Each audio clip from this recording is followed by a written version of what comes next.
choice. It's important for Buddhist practitioners to understand that no matter how challenging their life situation happens to be, they can still practice the way of Dhamma. The circumstances of a person's life need not be an obstacle to Dhamma practice. Whether conditions are favorable or unfavorable is less relevant than your attitude towards the practice itself. The key is to recognize that Dhamma practice isn't limited to formal meditation. When you perform your daily work with mindfulness and careful attention to detail, be it washing dishes, driving to work, or working a job, you are actively training the mind to pay attention. In that way, each activity becomes an opportunity to develop mindful awareness. Even unpleasant circumstances can be used to develop patience and equanimity. Life's circumstances themselves are neutral.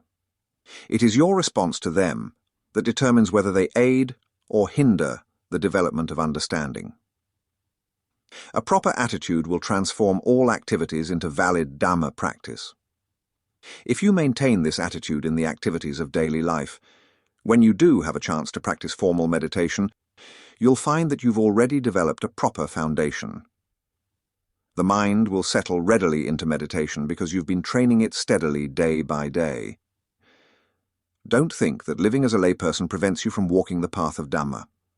Though it may not offer the favorable conditions of a meditation retreat, it certainly provides ample opportunity for serious practice.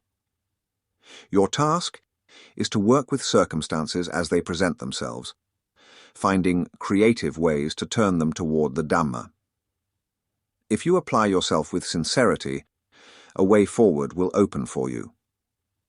Keep in mind that mindfulness, wisdom, and persistence are three essential qualities that you'll need to firmly establish that momentum. Keep cultivating them, and you'll find that your whole life becomes a form of meditation practice, regardless of the outer conditions you face. Everything you do can be transformed into meditation if you approach it with the right mindset. But keep in mind that a tendency to always choose options that promote comfort and convenience shapes life circumstances in profound ways. When you become accustomed to indulging in comfort, even minor discomforts are magnified, making them appear more challenging and difficult than they truly are. On the reverse side, simplicity in your choices leads to feelings of freedom when you learn to live embracing just your essential needs with minimal consideration for comfort. You discover then that your practice can flourish anywhere, under any circumstances, as it's no longer dependent on external conditions. Regrettably, modern society has glorified choice, treating it as if it were the very essence of freedom.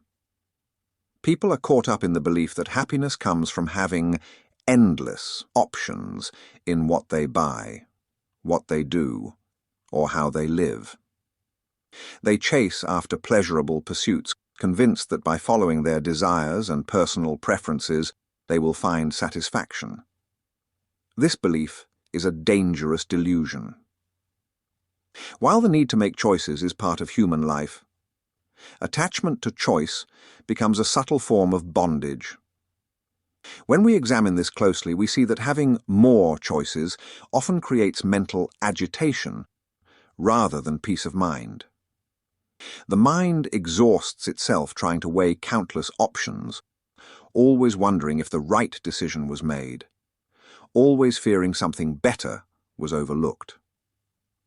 Consider how much time and energy is wasted in life just deciding between trivial pursuits: which brand to buy, which entertainment to watch, which food to eat. This constant decision-making drains our mental resources and creates unnecessary anxiety. The more choices we face, the more we become enslaved to the very process of choosing.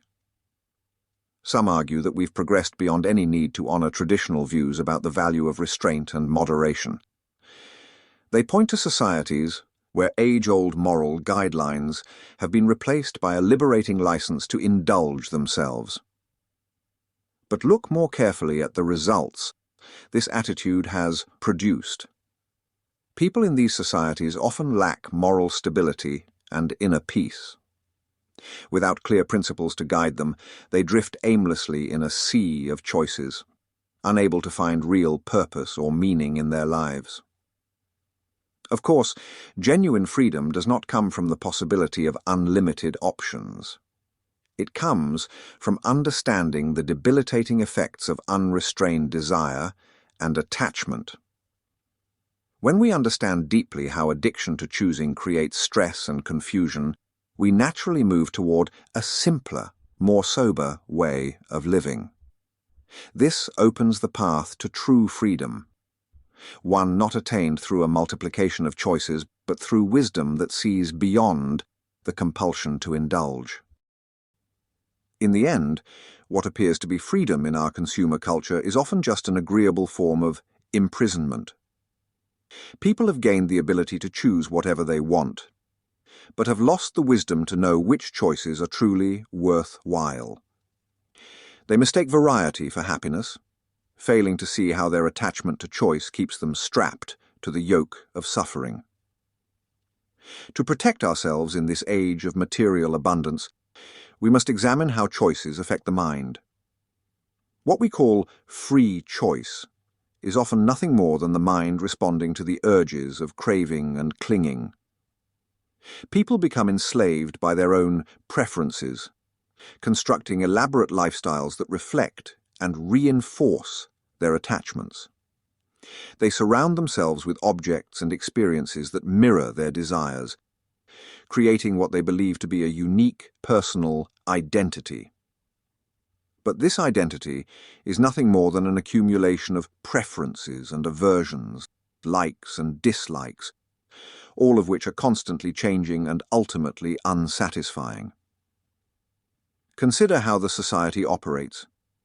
Everywhere we look, there are shops and advertisements providing endless options. Each option promises happiness. Each claims to fulfill our desires. Meanwhile, the marketplace has become extraordinarily sophisticated in its understanding of human weakness, as it presents us with numerous variations of the same items, countless models of cars, infinite styles of clothing, and endless forms of entertainment. This variety is styled as a cherished freedom. But is it? What really happens is that people become exhausted by the range of choices offered to them as they spend their precious human birth weighing the merits of frivolous options. This is how craving works. Like a dog chasing its own tail, the choosing mind runs in circles, always believing that the next choice will bring contentment.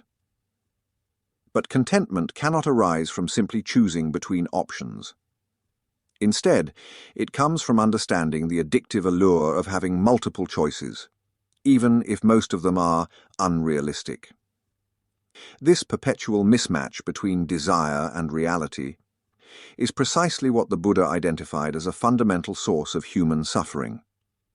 The nature of craving creates a gap between what is possible and what we wish were possible. When we get the things we don't want, we suffer from aversion. When we don't get the things we do want, we suffer from unfulfilled desire. Even when we do get what we want, we often find it unsatisfying, or we worry about losing it. Often, what we desperately wanted yesterday becomes meaningless today, and what we once avoided might later become precious to us. This shifting nature of desire reveals its fickle and unpredictable nature. The Lord Buddha showed us a different way. Instead of constantly reaching outward to find contentment, we can learn to rest calmly with inner awareness. When we sit quietly and simply stay with the breath, what happens? At first, the mind rebels.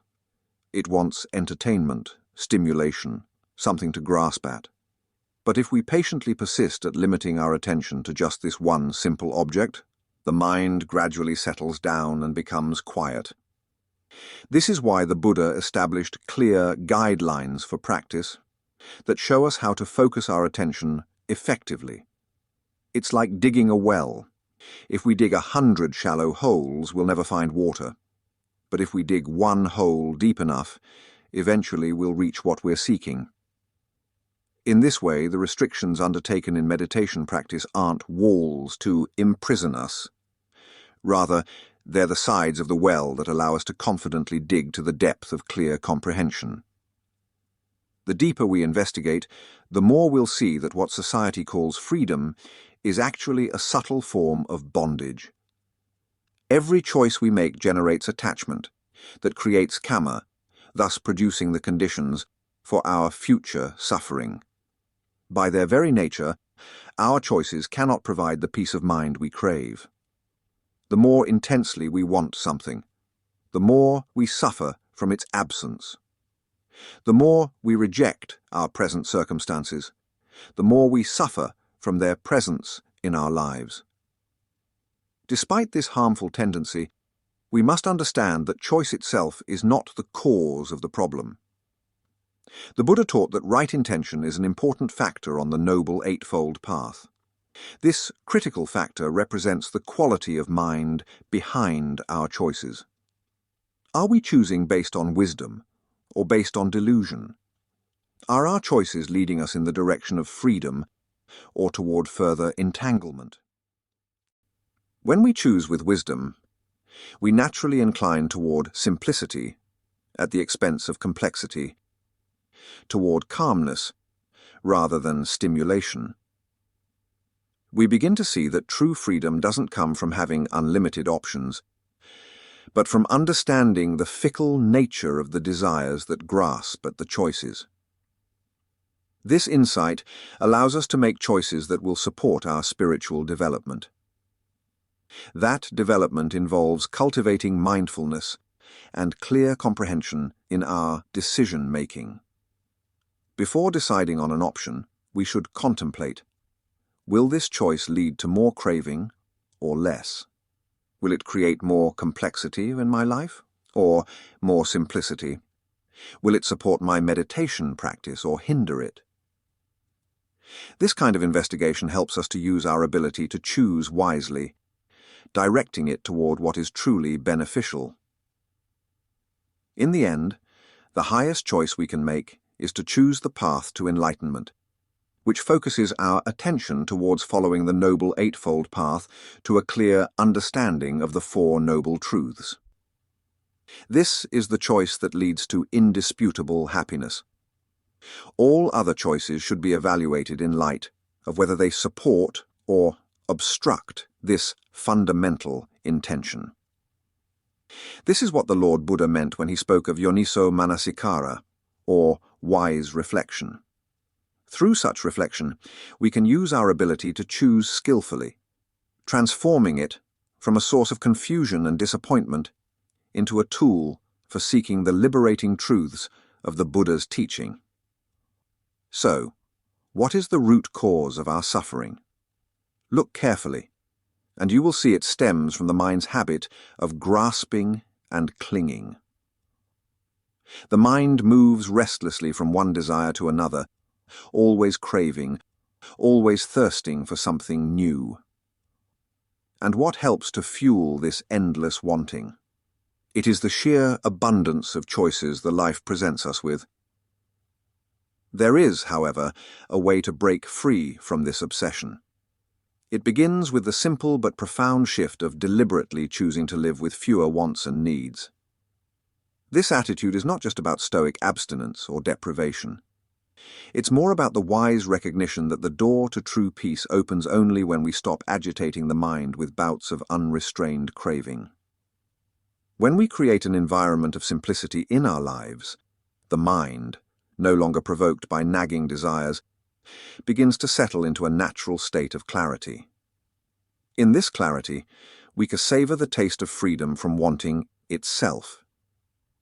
Here begins the path to genuine contentment, which points us towards what truly matters for our spiritual well-being.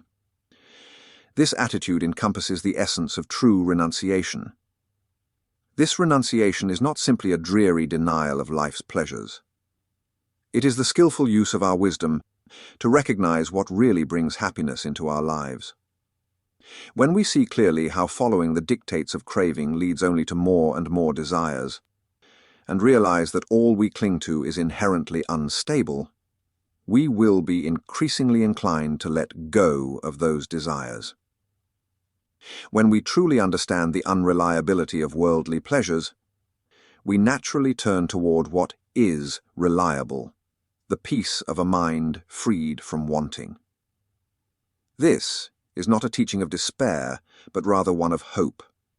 For in releasing our grip on what cannot last, we open ourselves to a happiness that will endure. The practice of renunciation requires patient effort. Old mental habits do not disappear overnight. But through persistent contemplation of these truths, combined with practical steps to simplify our lives, we gradually experience the relief that comes with wanting less. When we step onto the path of renunciation, this choice carries with it full responsibility for our reactions to whatever happens as a result. Practitioners may suppose that acts of renunciation will bring immediate positive results. But what it actually brings first is a stark confrontation with our own addictive mental habits. Consider what happens when you deliberately limit your choices. The mind, accustomed to having its way, begins to struggle. It's like a wild horse that's been cornered. At first it kicks and bucks, showing us exactly how untamed it is. But seeing this reaction clearly is precisely the value of renunciation. It shines a light on the patterns of reaction the mind has built up over the course of our lives. The success or failure of our practice hinges on how we handle these reactions. When discomfort arises, as it surely will, do we immediately try to escape? Or do we patiently watch and learn? This is where real practice begins. Each moment of voluntary restriction opens another laboratory for investigating the mind and its perceptions. In meditation especially, this principle becomes abundantly clear. When practicing meditation, unconstrained choice is a curse. It inevitably leads more towards mental discord than towards peace of mind. The restrictions required in meditation actually help to concentrate attention and encourage a unity of purpose. In fact, we can increase our capacity for mindfulness by reducing our options to just sitting alone, in one posture, focusing on one meditation object. This can free the mind of distraction and foster a stable inner balance. The Buddha emphasized moral discipline as a foundation for meditation because it requires us to live by ethical principles that eliminate countless unskillful choices in daily life. Intention underlies moral behavior, wherein choices are determined by considering codes of moral conduct, such as the Buddhist precepts. The reasoning behind these precepts is that we all have the ability and the freedom to select right over wrong, and therefore can deliberately choose to act appropriately in all situations. One of the functions of monastic communities, with their rules of conduct and training practices, is to limit choice. While living in a Buddhist monastery, for instance, our freedom is influenced by the perspectives of the community. This constraint is both protective, in that wayward choices are discouraged, and liberating, in that wise choices are encouraged. A collective morality is cultivated, whereby principles of sense restraint take precedence over self-indulgence, and social cohesion holds sway over individual preferences. People who practice the relatively strict discipline at a Buddhist monastery often come away feeling rejuvenated and refreshed, precisely because their choices were restricted. They feel at ease and alive in a way that they did not in their everyday lives. They discover that by restricting their range of activities to just meditation and other basic responsibilities, they are able to experience a freedom they never suspected possible. What is the nature of this freedom? It is the experience of not being ruled by habitual emotional responses when confronted with conflicting choices. When the mind is lucid and unaffected, it ceases to be the victim of mental confusion. It sees situations more clearly, realizing that out of countless possibilities, there is usually only one, or possibly two, courses of action that are truly worth pursuing. Freedom from the burden of impulsive reactions leaves us with little else to do but take the direction that life offers us in each moment, to pursue a contentment that transcends mundane happiness. The profound truth is that real choice, the kind that leads to transcendence, only becomes possible when the mind is steady and clear. This clarity arises precisely because we've chosen to restrict our options. It's like focusing a scattered beam of light through a lens. The very act of constraining it creates power and precision. Remember, the purpose of all this isn't just to become a person who can endure hardship. The purpose is to discover that genuine peace and happiness don't depend on external conditions at all. This is what the Lord Buddha meant when he spoke about going against the stream. We renounce not to gain something, but to discover what's already there when we stop chasing after sense pleasures. When you understand this, you'll see that renunciation isn't a burden. It's a blessing. It's the very thing that allows us to see the truth of our situation clearly. And in that clarity lies the introduction to genuine freedom. I remember when I first came to Thailand from England. I had left behind a world full of choices, careers, possessions, entertainments, and so on. At first, the simplicity of monastery life seemed restrictive. But gradually I discovered that as external choices fell away, internal understanding grew stronger. I began to notice this in my meditation practice as well. In the early days, I struggled with the monastery schedule, the limited food, and just the bare necessities. But gradually, I saw how those restrictions were actually protecting something valuable, the space to develop calm and concentration. I remember one time when, sitting in my kuti after the morning meal, I realized that I felt more genuinely free than I ever had in my supposedly free life in England. There's a profound truth here. The more we chase after what we believe freedom means, endless choices, constant stimulation, unlimited options, the more we become enslaved by our own wanting mind. I've observed this directly in my years at the monastery. Newcomers often arrive full of concerns about all the things they'll have to give up. Within months, many laugh at their former worries. Why? Because they've discovered something quite practical. The more you pare away what's unnecessary, the more energy you have for what matters. It's really quite simple. I've also noticed how Western visitors often resist the monastery's schedule, believing that following it strictly curtails their cherished freedoms. But watching closely, I could see their actions weren't free at all. They were actually driven by deeply ingrained habits, by what felt comfortable to them and by the pleasures they were used to. True freedom, as the Buddha taught, comes from seeing through such restrictive tendencies. This reminds me of a Western monk who came to the monastery. He had been a successful businessman with a large house, fancy car, and expensive holidays. He thought giving these up would be a great sacrifice, but after some time in the simple monastery environment, he told me, "For the first time, I feel truly free. Before, I was always a slave to maintaining all those possessions." Now, consider the forest monk who owns nothing but his 8 basic requisites. Does he spend his time fretting over what to wear, what to eat, what kind of roof he has over his head? No. His mind is free to pursue the real work of meditation. His simplicity isn't poverty. It's wealth of a different kind. Restraint is not merely a restriction. It is a skillful means of protecting the mind. Consider how the average person faced with endless choices becomes worn out by pursuing the very freedom they cherish. Their minds constantly jump this way and that until they become fatigued by the constant need to decide, to choose, to satisfy competing desires.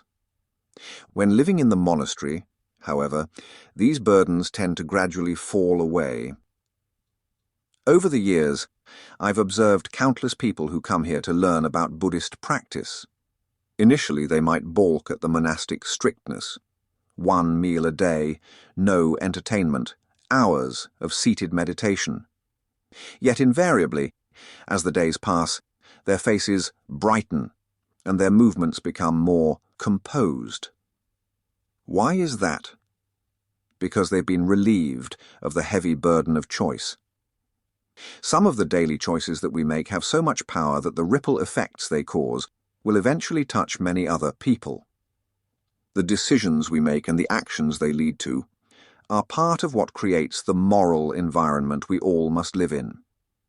Whether we choose to speak kindly or harshly, to act with mindfulness or negligence, to give or to withhold, these seemingly small decisions shape not only our own karma, but they weave themselves into the fabric of society as a whole. Consider how a single act of kindness or harshness can influence another person's state of mind, leading them to carry that same mental attitude into their next encounter. In this way, our choices flow from person to person, creating currents in the sea of human experience. One person's patience may give rise to another's peace of mind. One person's anger may kindle another's fear. The moral environment we live in is not created by governments or institutions alone, but by the accumulated weight of countless individual choices, yours and mine. When we truly understand this, we see that each moment holds the seed of transformation. Whether that seed grows into wholesome or unwholesome fruit depends on the strength of our mindfulness and wisdom at each moment of decision. This understanding places great responsibility in our hands, but it also gives us great power to effect positive change. By cultivating awareness of our choices and their far-reaching effects, we can contribute to creating an environment that supports the growth of wisdom and compassion for all living beings. The challenge, then, isn't to maximize choice, but to optimize it, to cultivate mindsets that support rather than overwhelm our decision-making capabilities. This might mean deliberately limiting our options in certain areas of life, so we can engage more meaningfully with the choices that truly matter. In doing so, we might find that the freest life isn't the one with the most options, but the one with the best constraints.